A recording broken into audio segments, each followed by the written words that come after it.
Hello, in today's video we'll discuss how to get Spectrum promotional pricing. Follow along to learn the steps involved. First, visit spectrum.net and click on See My Deals. The link to this page is in the description below.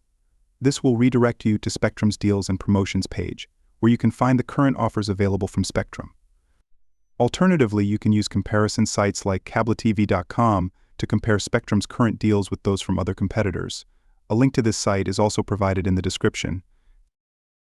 Once you have an idea of the market offers, gather all necessary documents, review your current bills and take note of your account number and security code.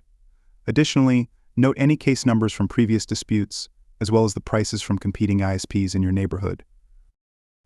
With this information in hand, call Spectrum customer support at the phone number provided in the description 1-855-700-77328. Explain to the agent that you would like to explore promotional offers available for existing customers. Use the information you have gathered to support your case. Remember to be polite and patient, as you may be transferred to multiple agents during this process.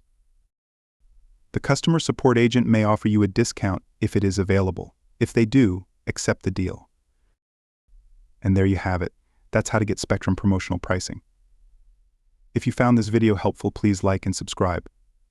Thank you for watching, and see you next time.